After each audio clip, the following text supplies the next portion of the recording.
Hello and welcome to episode 54 of Aravaipa Trail Talk. Today we're talking with Aravaipa racing team member Peter Mortimer, who just won the Hurt 100 in Hawaii. We are excited to chat with him now.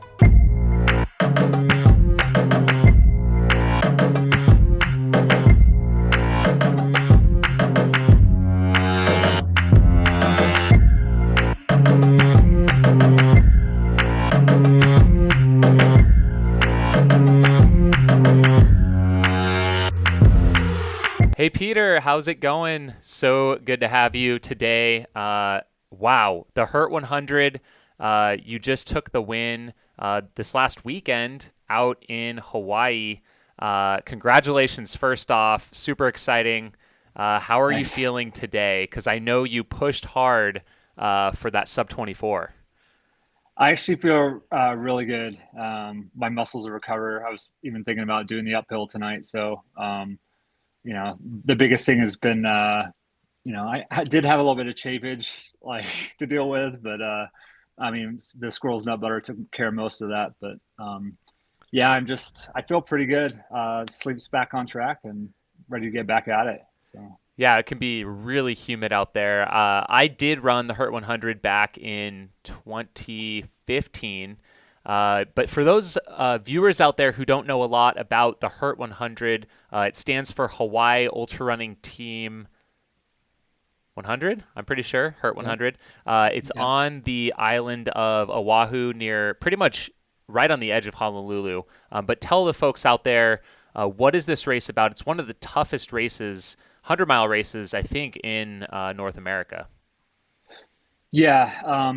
Anytime you go on an island, you're going to have steep gain. So that's kind of what I'm chasing all the time. So this was like my fourth island race.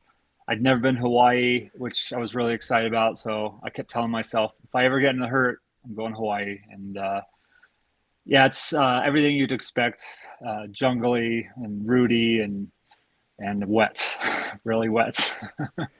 Yeah, so the course, it's 5 loops, 20-mile loops, and what kind of surprised me about it when I ran it is you think of a loop, like in quotes, like you would be doing like a circuit around the mountains, but it's kind of like 3 out and backs per loop. You kind of run from the bottom to the top of the mountain, then you go down and back up to one of the aid stations, and you do that again before returning to the start finish. Did you like that kind of a format? Did it help you to kind of get into a rhythm and see where you were with other competitors, or was it mentally taxing?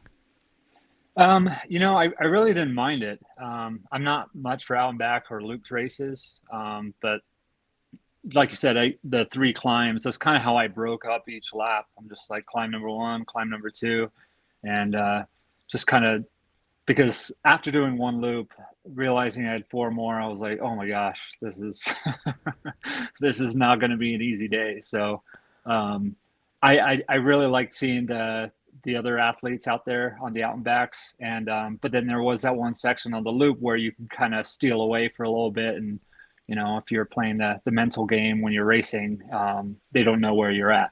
So I really enjoyed that aspect. That's awesome. Before we talk more about how the race played out, let's back up a little bit and maybe you can tell the folks out there a little bit more about yourself. You've been on the Aravaipa racing team now for a couple years. You live in Flagstaff. And yeah, tell us, like, how did you get into running and what drives you in the sport? I know I've told the story before, but I was literally just trying to lose some weight. I think, at my heaviest, I was 250, and probably when I started running, I was somewhere around the 220 range, and that was back in 2010. And I decided I want to lose some weight, and ran a half marathon. Next year, I decided to train for a full, and I did a couple of full marathons and started to hate it. I was chasing that BQ time, and I think it was the crowds more than anything. And then my girlfriend was like, "Hey, come on out, try this Aravaipa race." And first time I went out there, it was a complete disaster race for me. I got called into work, and then the work ended up canceling. I made it back like 30 seconds before the start of the race, and I had no idea what I was doing running on trail. I fell in like two cactuses and I DNF, and I was like hooked. That was it. Which race was that? I think it was one of the adrenaline races. I think it was out in the McDowell's. Yeah, what the So night one of the night races. yeah, yeah. So, but yeah, I really love the atmosphere of the trail racing, and then I decided to kind of give up the road running, and then just kind of it's it's like fast hiking. I tell everybody that's all trail running is. Yeah, so you kind of got hooked into the trail scene, and I think what's interesting about you, you like to go for seems like these really hard races, and kind of once you check it off, you like to move on to something new. I know you had some great success at Cocodona last year, Mhm. so talk a little bit more about that. Yeah, like when I first started doing these, especially the ultras, I had no idea if I could even do them. I didn't even know 50 milers existed and 100 milers. And um, once I started doing them, I'm like, okay, well, what's harder and how can I push myself? It was always about trying to better myself. And now I'm doing stupid, crazy stuff. And, eventually I'm going to hit that. I mean, I've already kind of had my little taste of Barkley, so it didn't go well, but yeah, I just keep wanting to do the next thing. And I feel like there's enough races out there for everybody. And a lot of these lottery races, like Hurt took me like 6 years, I think, to get into. And once I finish it, I just want to move on to the next one, give someone else a shot. So. That's awesome. What advice would you give to someone maybe who was in your position, just wanting to lose some weight? Like, how do you get out there and kind of transition into that? Social groups are great. I started with the Hash House Harriers. That's how I got into running, and then I, started running the Air Viper races and having a good group of friends out there. And I still need motivation from time to time. I think everybody does, and I think that trying to make it fun, finding your little niche into running. I mean, obviously, the types of races I do are not for everybody, but and I know that one day my knees are not going to hold up any longer, and I'll probably be doing the like flat, courses and more boring courses I would call them. But Yeah. um, it's anyone can do this stuff. I really believe that. You just have to put in time and the energy, and then the losing weight part. It's most of that's nutrition, which I learned the hard way. So. What was your training build up like for Hurt this year? Did you have like a training program that you were getting ready for the race specifically? Um, Not really. I've had plantar fasciitis for like the last couple of months, and I was recently changing jobs and, just dealing with all those kinds of stresses. And, Hurt was on the horizon, but going into it, I really, the motivation to race wasn't really there. I was excited to go, I was excited to compete and just finish. Um, but yeah, my training is I've tried to just keep up with my vertical, and I always prepping if I get into Barkley again. But it's kind of hard to train for a race, in the jungle when you're summiting Humphreys in my backyard. You did, and that is interesting because you've been doing a lot of summits, it seems like lately. Like, you did a lot last year, didn't you? Yeah, so when I first started, right before I ran my first ultra, I think it was a Javelina Hangover. I went up Humphreys, and it took me 4 hours. And each at the time I was living in Phoenix, and each year I would go up and I would just try and bang out a summit. And then I moved up here, and it just kind of started to take over. I can't. I ended up at like 34, 35 last year. I wanted to do more, but my fasciitis wasn't going to have it. So, but I kind of would like to push for a summit a week, on average. I think that would be kind of cool. And you'll do it in the winter as well? Yeah, now I've got snowshoes and micro spikes, and I just brave the cold. And I mean, for my Hurt training, part of it was like, how am I going to sweat? And I would go up there in like 5 or 6 layers and just be drenched the entire time. It was miserable and a lot of laundry. Yeah. Well, it sounds like it definitely paid off. So yeah, it sounds like you didn't really have a lot of expectations. You kind of went out there maybe to kind of just enjoy the experience. Sounds like waiting 6 years to get into a single race is a long time to wait. And how did it play out for you? And like with the other competitors and everything, I'm super interested to hear about that. Yeah, a couple of the guys, Sergio, who took second, I ran with him a few months ago with Jeff Browning in the Canyon, and we were talking a little bit about the race, and he's done it before, so I mean, I knew he was experienced. And Anthony, who took fourth, I raced him at Uray last year, and that pretty much broke me. And I was like, I'm not chasing him at all, and I really started the race out mid pack and on purpose. And I was like, let them have their fun. I'm just going to figure this thing out on the first loop and then just go from there. Because you start at night and it's not so bad in the morning, but once that sun comes up, it gets pretty hot. So I, uh, I, I really just took care of my electrolytes all day, and I really didn't have that many issues. I think even my splits were pretty decent. I mean, it slowed down a little bit as I went along, as to be expected, but um, I think to have that much energy at the last part of the race, I was pretty happy with myself. When did you take over the lead?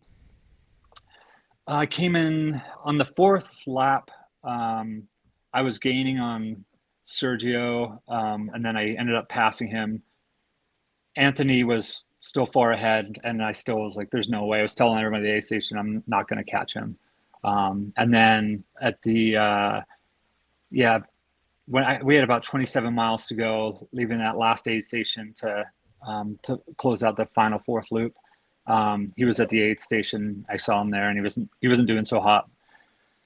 And I was like, okay, well, just get some food and some hydrate and just go. And if he passes you, he passes you. And once I got in on the end of the fourth lap, again, I took my time, but I was gone before the other guy showed up. And that's when I went into competitive mode. And I was calling Siska. I'm like, let me know when they leave. I got to know how much time I'm dealing with. And I think I finished that first climb and before they'd even left the aid station. So I knew I was in pretty good shape. Nice. Do you feel like you like kind of run scared when you're out in the front like that? I hate it. I hate being in the front. It's the worst. Yeah, like I'd rather come in at the end like that than trying to hold on the entire time, and it's just nerve wracking. Yeah, it's And always I fun to be chasing. yeah, exactly. And I feel in front too, I'm more likely to make a stupid mistake, with my hydration or skip something or get too frantic. Um, and I stayed pretty cool headed, and again, I, I wasn't worried about time. I was just worried about finishing. So, having that, being able to relax and just take my time at the A stations and go out was, I think it did me a favor. You mentioned this was your fourth quote unquote island race. Can you talk about the other ones that you've done and some of the unique challenges of running on an island? Yeah, so Hong Kong 100 done, which you've done. That was one of my first overseas adventures. That was great. Same thing, hot and humid. Lots of steps on that one.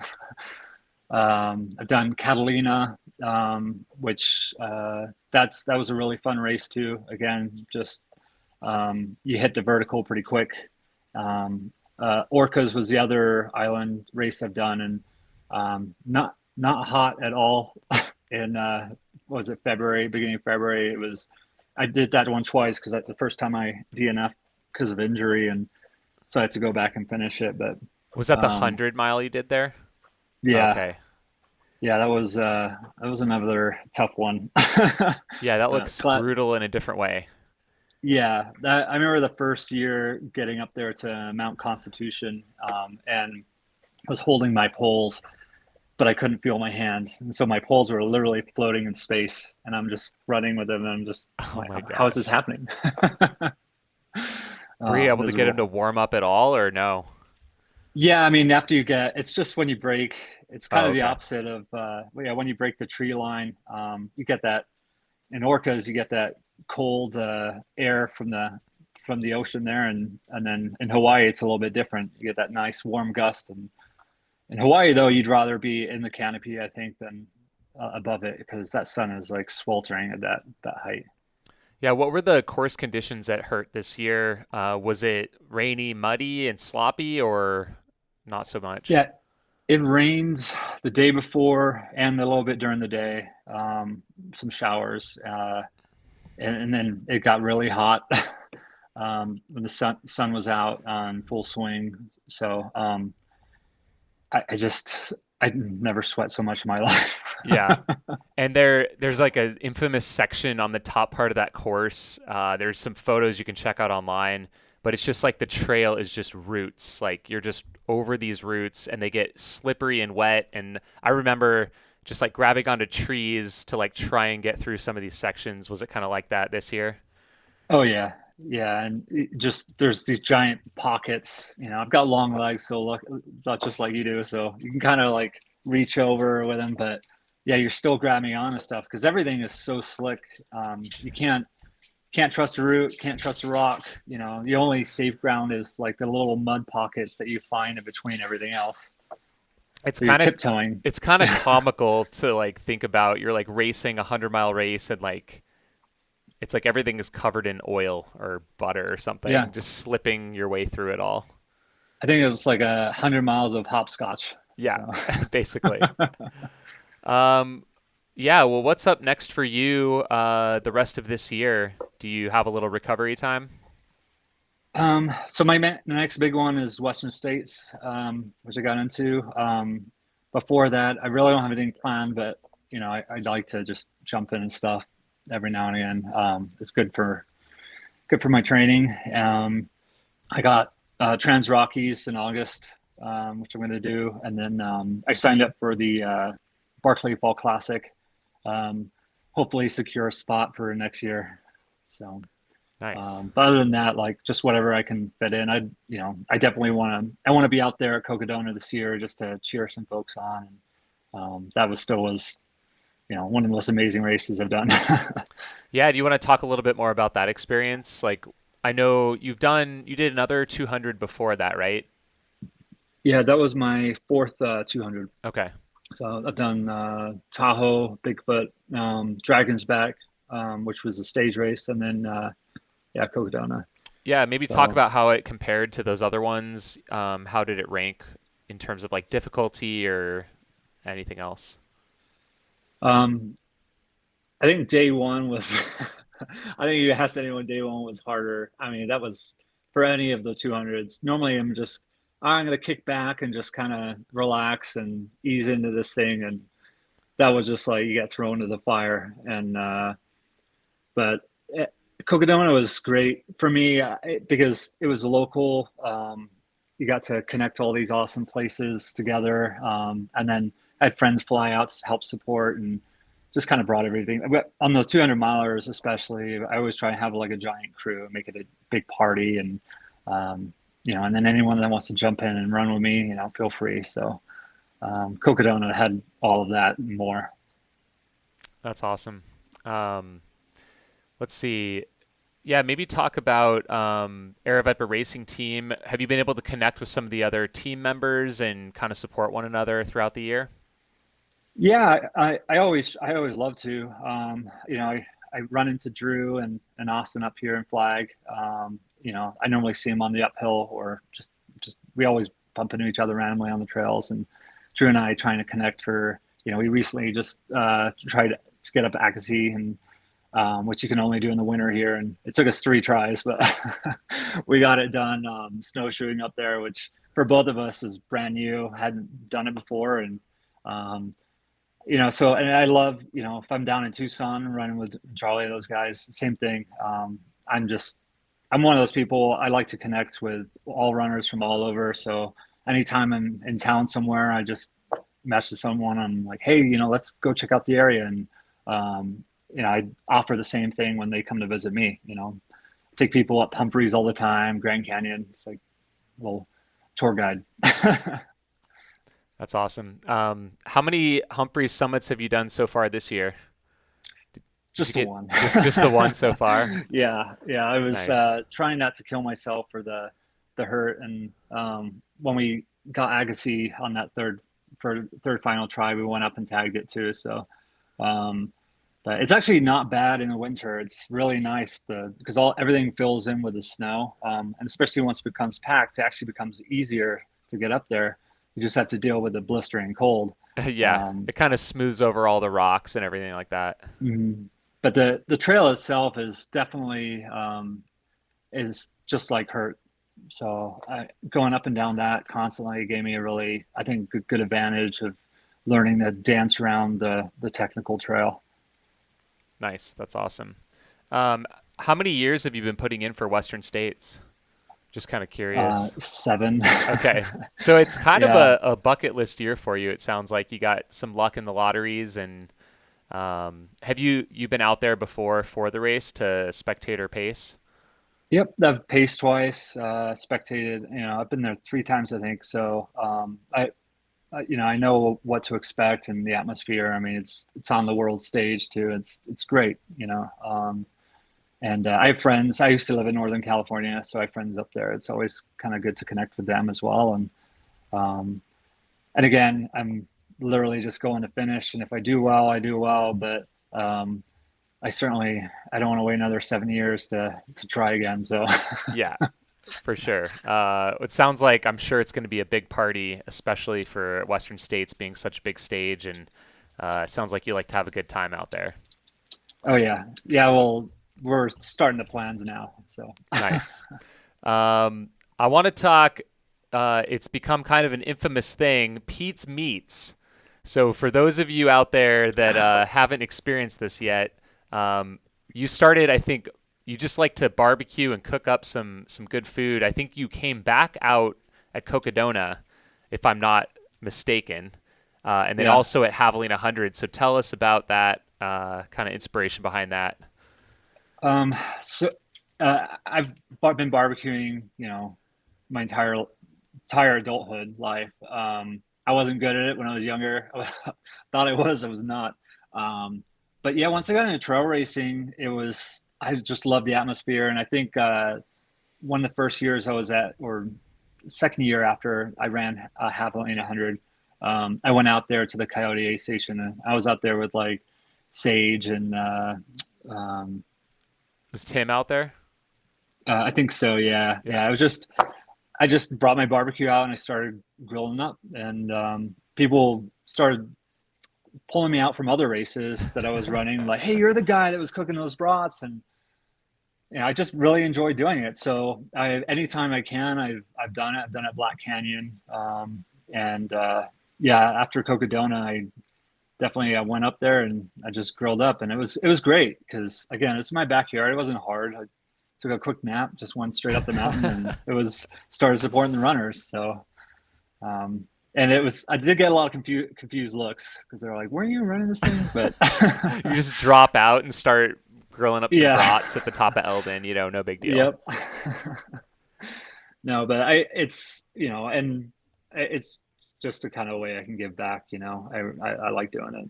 So, and people that come over to my parties and barbecues. I mean, that's what we do. Grill out lots of meat and just have a good time.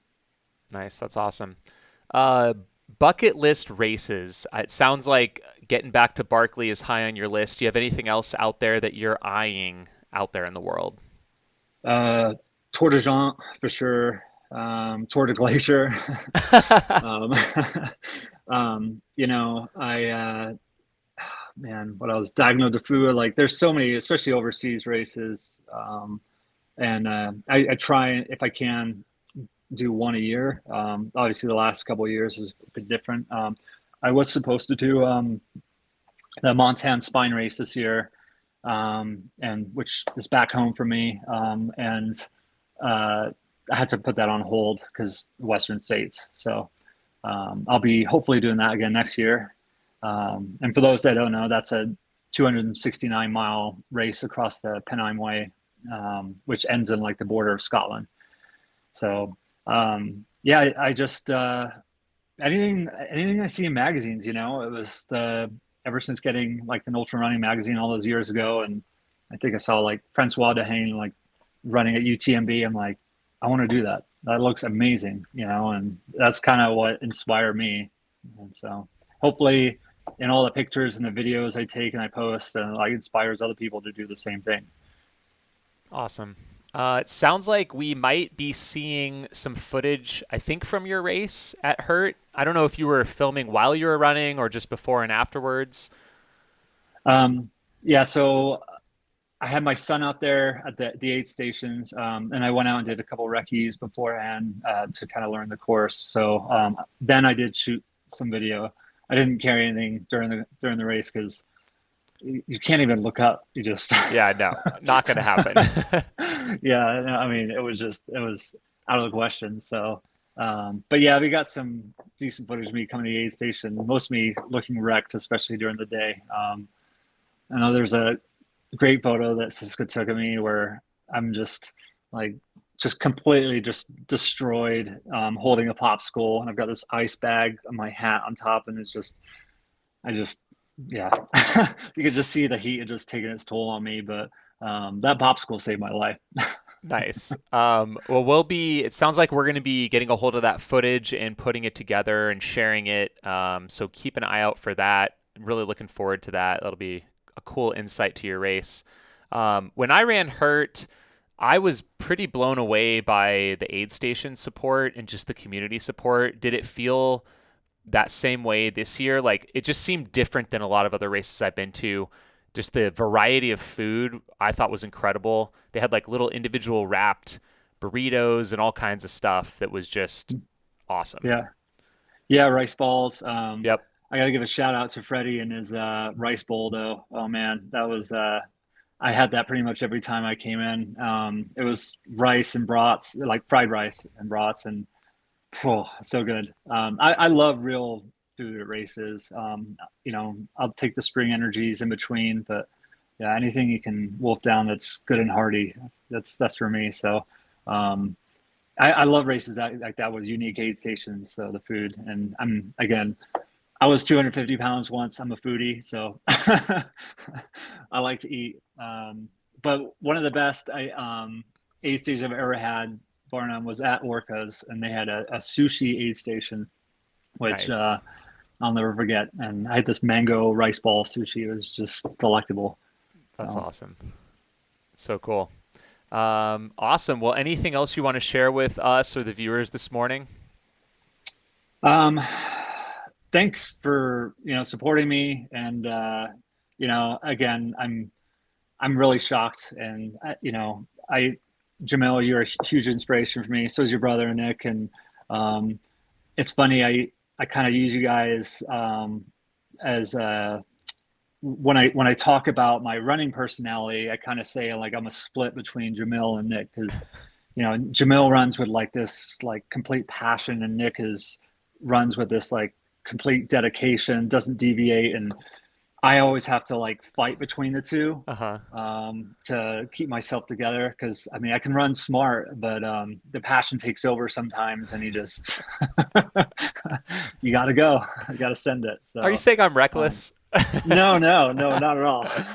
But it's just I'll never forget all those years ago. I know I've told you this, but at Ragnar when you were training for like Andorra and you were flipping pizzas and working all day, and I found you like passed out next to this tree, and I wasn't even doing ultras I don't think yet, and I was just like, God, this just it was amazing to me the amount of dedication that you had, flipping pizzas and then going doing hill repeats up in Aspen, and I was like, oh my gosh.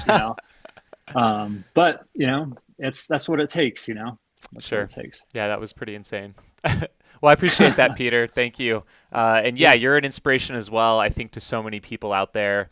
And to see you, take the win at the Heart 100, super well deserved. And it's awesome to see it. Just great stuff. thanks, man. I appreciate it. Cool. Well, that's it for this episode of Aravaipa Trail Talk. Thank you again to Peter Mortimer, Aravaipa Racing Team member, for joining us, and we're looking forward to following his journey leading towards Western States and eventually the Barkley Marathon. So We'll talk to you later. All right. Thank you. Thanks. Appreciate it. See ya.